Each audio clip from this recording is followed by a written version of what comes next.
صدقہ کیا کرتا ہے؟ گناہوں کی آگ بجھاتا ہے، ٹھیک ہے نا. تو یہ جو گناہوں کی آگ کا بجھنا ہے، یہ ہم بول کے بھی کہہ سکتے اللہ میں جہنم کے عذاب سے بچا، تو وہ ہماری زبان بول رہی ہوتی.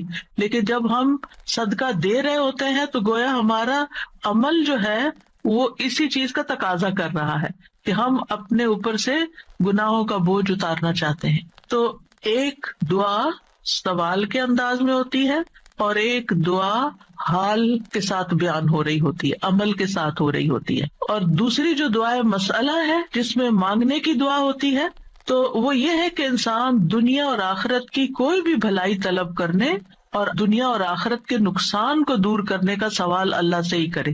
دنیا اور آخرت کی کوئی بھی بھلائی مانگنا اور دنیا اور آخرت کے کسی بھی نقصان سے بچنا، یہ بس اللہ ہی سے کرے اس کا سوال. یہ دعائے مسئلہ ہے، یعنی سوال کرنے والی، یعنی وہ دعا جس میں ہم سوال کرتے ہیں. کن چیزوں کا سوال کرتے ہیں؟ دنیا اور آخرت دونوں. آخرت نہیں بھولنی. ربنا آتنا فی الدنیا حسنۃ وفی الآخرۃ حسنۃ وقنا عذاب النار. تو دنیا اور آخرت کی حسنہ مانگنا اور دنیا اور آخرت کے عذاب سے، مصیبت سے بچنا. وقنا عذاب النار، سب سے بڑی مصیبت تو آگ ہے نا، یعنی اس کی کوئی تکلیف انسان کو پہنچے. نبی صلی اللہ علیہ وسلم نے فرمایا دعا عبادت ہے. قال الدعاء هو العبادۃ قال ربکم ادعونی استجب لکم. تمہارے رب کا فرمان ہے میں پکارنے والے کی دعا قبول کرتا ہوں جب وہ مجھے پکارتا ہے. تو دعا جو ہے یہ عبادت کی اقسام میں سے سب سے عظیم قسم ہے. امام خطابی اپنی کتاب شأن الدعاء میں کہتے ہیں، اس حدیث کی وضاحت کرتے ہوئے الدعاء هو العبادہ، وہ کہتے ہیں کہ دعا عبادت کا ایک بڑا حصہ ہے یا سب سے افضل عبادت ہے. جیسے کہ لوگ کہتے ہیں لوگ بنو تمیم ہیں اور مال اونٹ ہیں، یعنی لوگوں کو دیکھنا تو بنو تمیم کو دیکھو، مطلب سب لوگوں سے افضل ہیں. نبی صلی اللہ علیہ وسلم اسی سے تھے نا، اور ان کی تعداد بھی زیادہ تھی. اور اسی طرح عربوں کے ہاں مال کی سب سے بڑی قسم اونٹ ہوا کرتے تھے. وہ کہتے ہیں مال تو اصل میں اونٹ ہے اور لوگ تو بنو تمیم ہی ہے.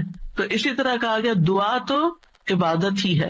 الدعاء هو العبادہ، دعا ہی عبادت ہے. الحج عرفہ، تو اس کا یہ مطلب ہے کہ صرف عرفہ میں جاؤ، یہ نہیں.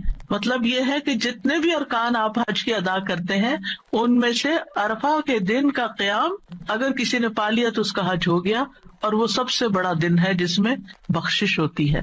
تو یہ عربوں کے کہنے کا ایک انداز بھی ہے نا، اور مراد اس سے کیا ہے کہ دعا سب سے افضل عبادت ہے اور ساری اطاعتوں اور ساری بندگیوں کا مغز ہے کہ انسان اپنی ہر پریشانی اور ہر ضرورت میں اللہ کی طرف متوجہ ہو جائے.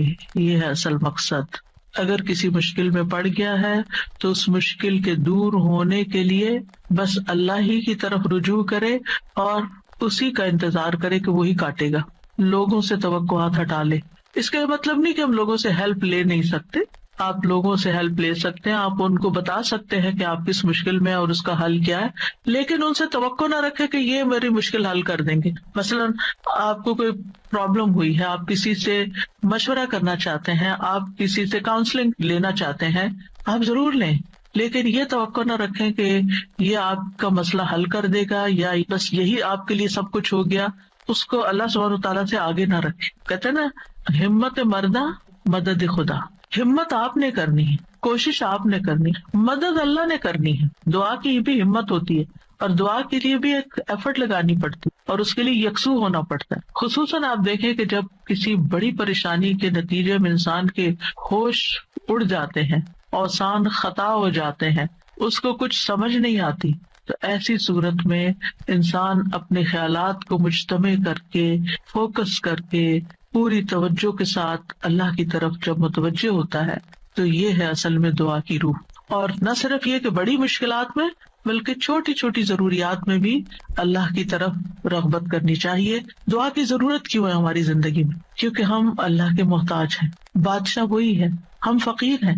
یا ایھا الناس انتم الفقراء الی اللہ، اے لوگو تم سب اللہ کے محتاج ہو. کوئی بھی انڈیپینڈنٹ نہیں، کوئی بھی یہ نہیں کہہ سکتا کہ میں اپنے سب کام خود ہی کر سکتا ہوں. واللہ هو الغنی الحمید، اور اللہ سب سے بے پرواہ ہے اور تعریف کے لائق ہے.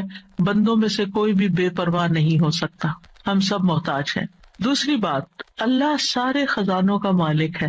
وَإِن مِّن شَيْءٍ إِلَّا عِندَنَا خَزَائِنُهُ، کوئی چیز ایسی نہیں. وَإِن مِّن شَيْءٍ إِلَّا عِندَنَا خَزَائِنُهُ، کہ جس کے خزانے ہمارے پاس نہ ہوں.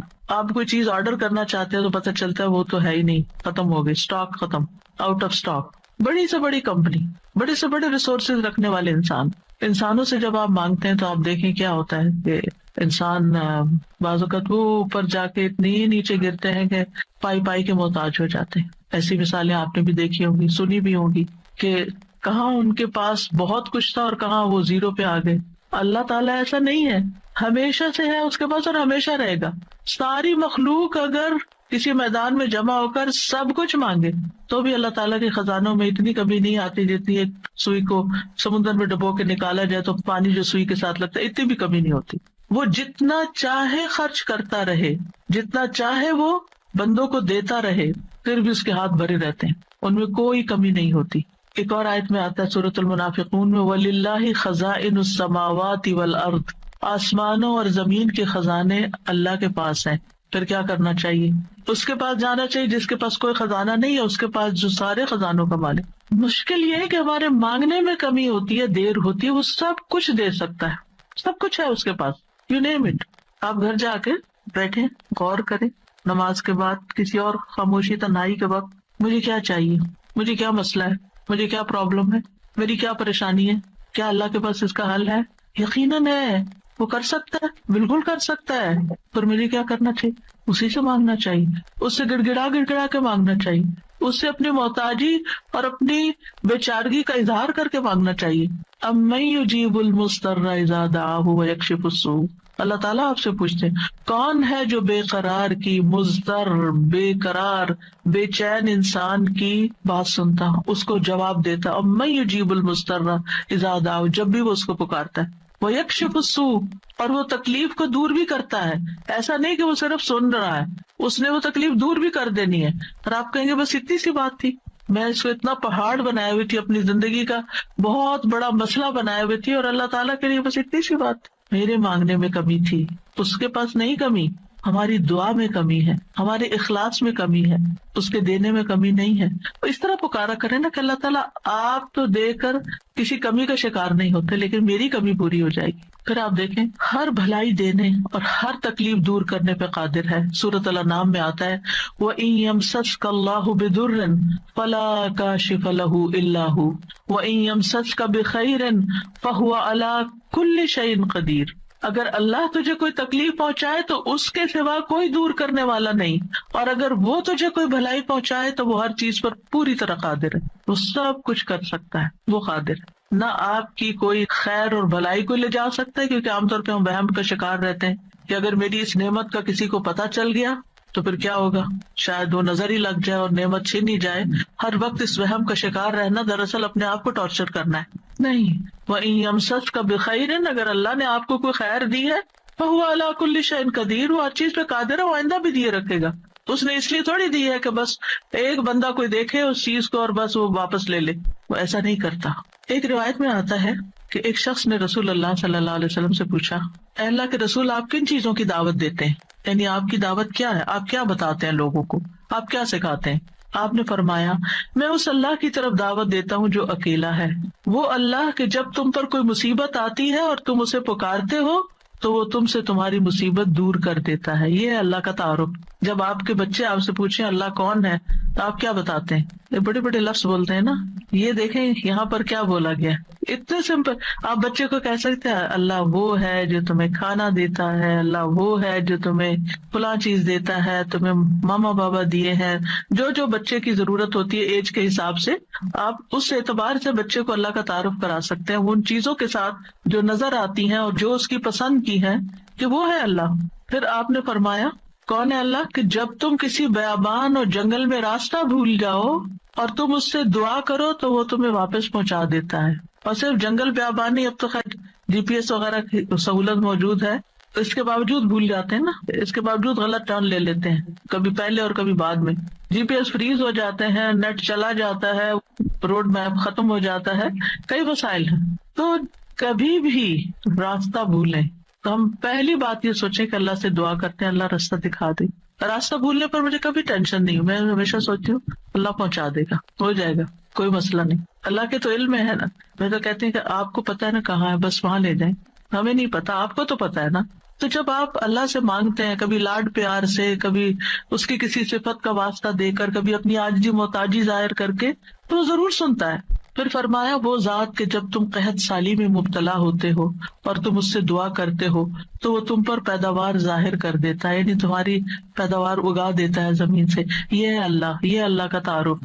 پھر آپ دیکھیے کہ ہم کیوں اللہ سے مانگے، کیونکہ زمین و آسمان کی ساری مخلوق اللہ ہی سے مانگتی ہے، تو ہم کیوں نہ مانگے.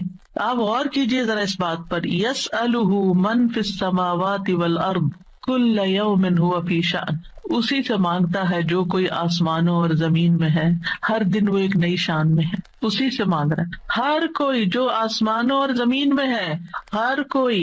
کون کون ہے آسمانوں اور زمین میں؟ آسمانوں میں فرشتے ہیں جن کو ہم جانتے ہیں، زمین پر انسان اور جنات ہیں، اس کے علاوہ جو اور مخلوقات ہیں، وہ ساری مخلوق اللہ سے مانگ رہی ہے. اگر ساری مخلوق اللہ سے مانگتے اور ہم کسی اور سے مانگنا شروع کر دیں، غیر اللہ سے مانگیں، تو کتنی حماقت والی بات ہے نا. اللہ نے عقل اسی لیے دی تھی کہ ہم اللہ ہی کو نہ پہچانے.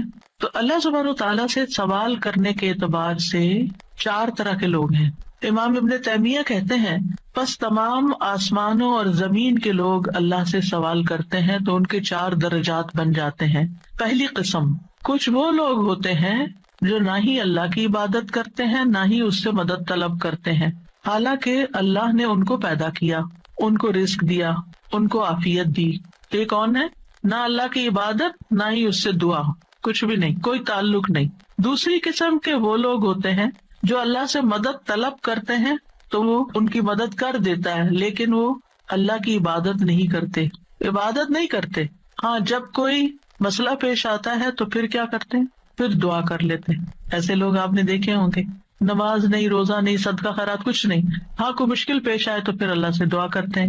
تیسری قسم کے کچھ وہ لوگ ہوتے ہیں جو اللہ کی عبادت اور اطاعت طلب کرتے ہیں، لیکن نہ ہی اس سے مدد مانگتے ہیں نہ اس پہ توکل کرتے ہیں. نماز روزہ کر لیں گے، دعا نہیں کرتے، کہتے ہیں اللہ کو پتہ ہی ہے نا کیا چاہیے، اب مانگنا کس لیے.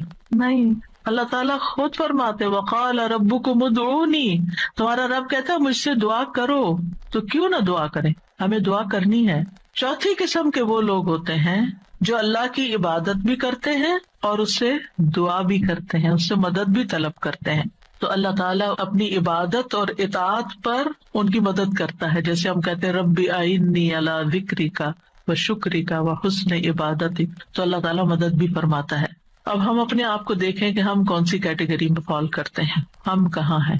کیا ہم ان لوگوں میں ہیں جو عبادت بھی کرتے ہیں اور دعا بھی کرتے ہیں، تو یہ ٹاپ کلاس کے لوگ ہیں، اور باقی اللہ تعالیٰ کے حق میں کبھی کوتاہی کرتے ہیں. تو ہمیں دعا کرتے رہنا چاہیے، اللہ تعالیٰ کو پکارتے رہنا چاہیے، ہر ضرورت میں، ہر مقصد میں، ہر پریشانی میں، ہر دکھ میں، ہر بیماری میں، ہر موقع پر، ہر چیز کے لیے، چھوٹی سے چھوٹی چیز کے لیے، بڑی سے بڑی چیز کے لیے اللہ ہی سے مانگنا چاہیے، کیونکہ وہ دے کر احسان نہیں جتاتا، وہ دے کر شرمندہ نہیں کرتا، وہ دے کر ہم سے واپس نہیں مانگتا، وہ بغیر شرط کے دیتا ہے، غیر مشروط دیتا ہے. وَإِذَا سَأَلَكَ عِبَادِي عَنِّي فَإِنِّي قَرِيبٌ أُجِيبُ دَعْوَةَ الدَّاعِ إِذَا دَعَانِ فَلْيَسْتَجِيبُوا لِي وَلْيُؤْمِنُوا بِي لَعَلَّهُمْ يَرْشُدُونَ.